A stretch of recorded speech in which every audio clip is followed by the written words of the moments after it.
When did people start to believe that the moon landings were fake? Was it during the mission, when the whole world was watching, or did the seed of doubt only land on Earth years later? Ignition sequence start.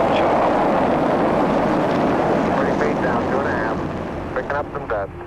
Big shadow. It's one small step for man, one giant leap for mankind.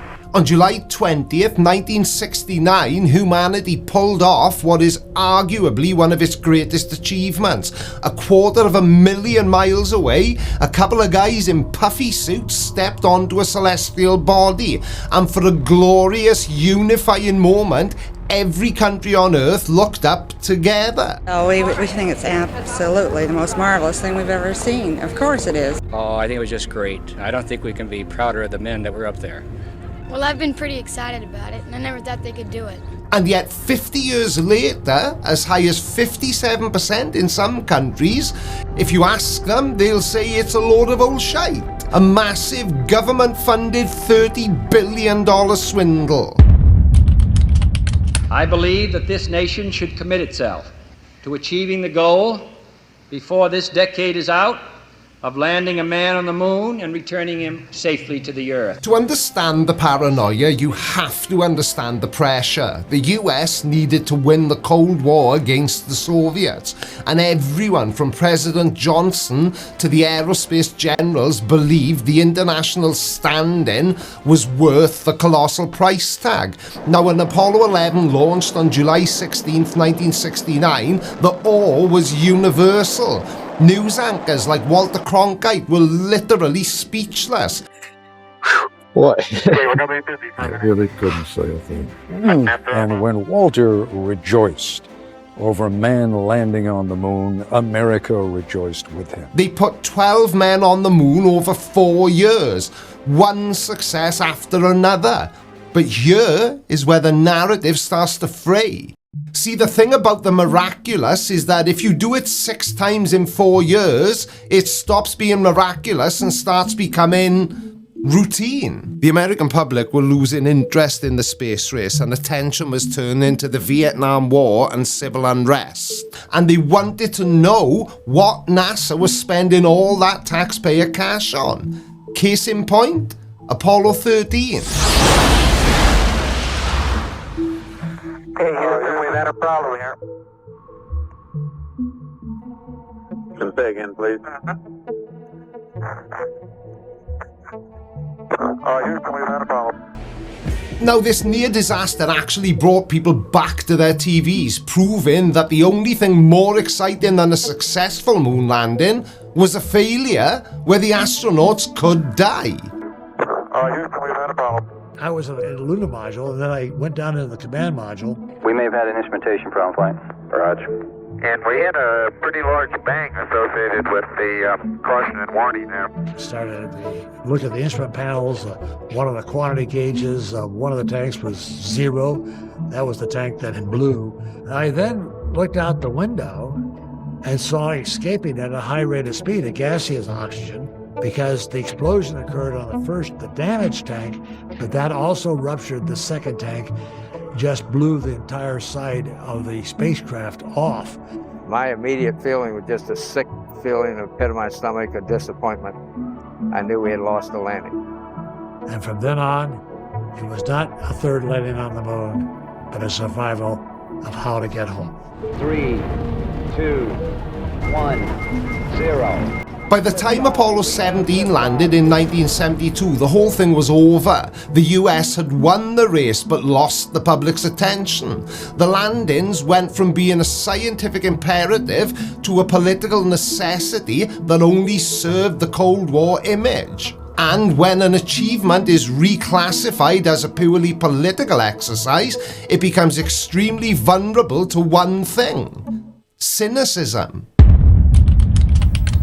Watergate was a botched-up attempt to break in and debug the Democratic National Committee. You could not find a more fertile soil for conspiracy theories than the US in the mid-1970s. The missions were over and the government was falling apart. With a lot of attendant pomp, the much discussed and apparently widely read but still classified Pentagon documents were turned over to Congress today, and Bruce Morton reports. First came the Pentagon Papers in 1971. The Johnson administration had been systematically lying to the American people about the Vietnam War for years, and suddenly the highest levels of government were proven liars.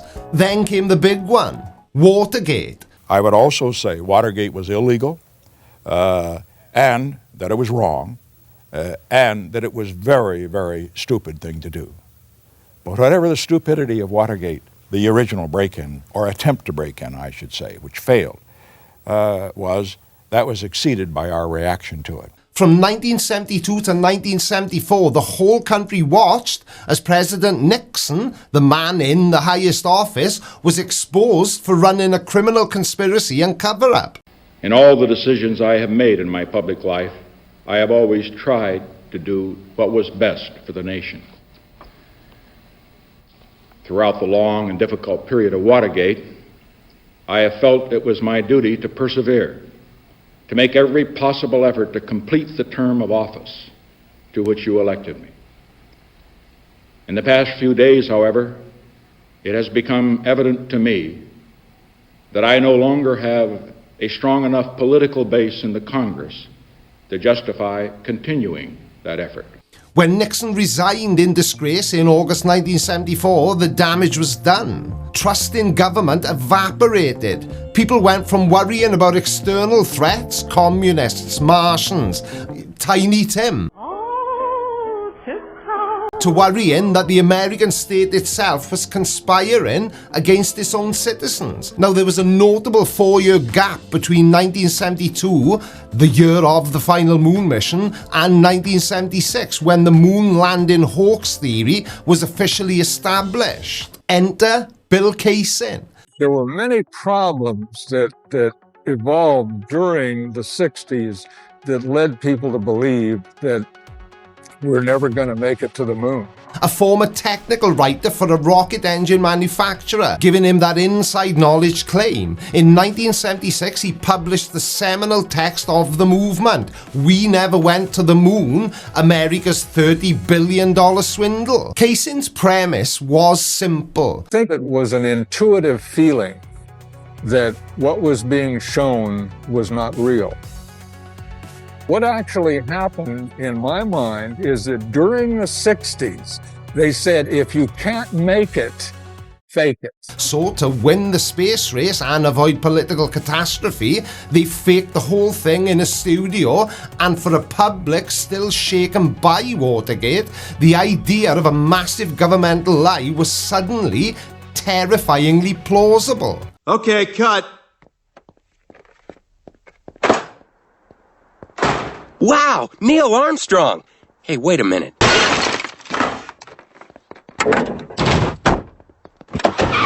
Casey established a new rule for conspiracy. You didn't need secret documents. The proof was visible, right in the official photos and footage. And this created widespread skepticism, empowering anyone with enough curiosity and access to information to investigate it for themselves. And they called these visual inconsistencies the telltale signs. And they are the reason that this whole thing just refuses to die, even today in 2025.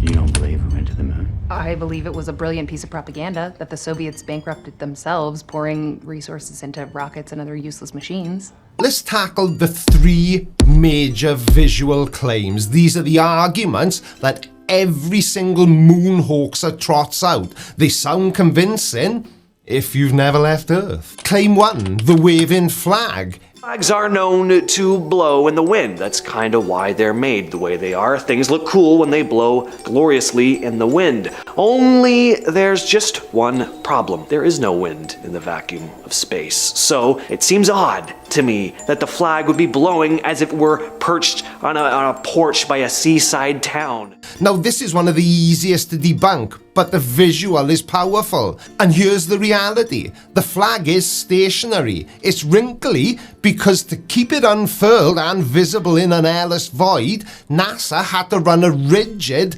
telescopic horizontal rod along the top edge of the flag. The astronauts couldn't fully extend that rod, which caused the fabric to bunch up. NASA actually liked the rippy look. They thought it looked proud. So it wasn't wind, it was just bad ironing.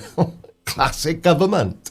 Claim 2, the missing stars. Actually, there are no stars to be seen, just a flat black background. Now, the moon is incredibly bright. I mean, unfiltered, blistering sunlight bright. To get a clear picture of the astronauts' white suits and the bright lunar surface, the camera settings had to be optimized for the foreground. They needed a faster shutter speed and a narrow aperture. It's the same reason that your flash photo of a friend standing in front of the Eiffel Tower at night shows your friend clearly, but not the distant, dim monument. It's not a hoax, it's just how photography works. Claim 3, the shifty shadows. Now, there's no way a black shadow should brighten up to green. Well, folks, did you hear that? Did you see that? What do you make of that? Now, skeptics will say, oh look, the shadows are running at different angles. That means there must be multiple artificial light sources, like studio lamps, not just a single sun. You're forgetting one thing. The moon is not a perfectly flat, level soundstage floor. The sun's low angle hitting highly irregular alien terrain, covered in craters and hills, creates this optical illusion. Critically, if there were multiple light sources, every single object would have cast multiple distinct shadows, and they don't. Oh yeah, and the famous C rock, you know, the one, the letter C on, you know the one I mean. Well, the funny thing about the famous C moon rock is it's not on the original NASA negatives. Now that dates back to Ralph Rennie, and under magnification there was a single image with a hair in the gate of the enlarger, and the greatest evidence of a vast conspiracy was most likely just an astronaut's stray eyelash. Now, the idea that the rocks would be individually labelled with a single letter to assist in their placement also stains credulity. A one-letter labelling system would have only allowed for 26 rocks. T-minus 15 seconds. Would you and your men please follow me? Jerry, what the hell is this? This is an emergency. Please follow me, now! The final push into the global consciousness didn't come from a book, but from Hollywood. In 1977, the thriller film Capricorn 1 was released. And the plot? A crewed mission to Mars is secretly faked in a studio to prevent the defunding of the space program. Sounds familiar, doesn't it? It perfectly echoed Kaysing's 1976 book, creating a mass-market template for the idea that governments stage events for political gain. That idea? The reality itself is constructed by the media and the government. This is why belief in the hoax isn't just an American quirk. Outside the US, it often functions as a geopolitical critique, a perfect way to subvert the ultimate symbol of American triumph. And that's why a 2018 poll found that 57% of Russians believed the landings were faked and 20% of Italians agreed. Right then, now if you've been watching my channel for any amount of time, you already know what I think of moon landing deniers. They are just as stupid as flat earthers.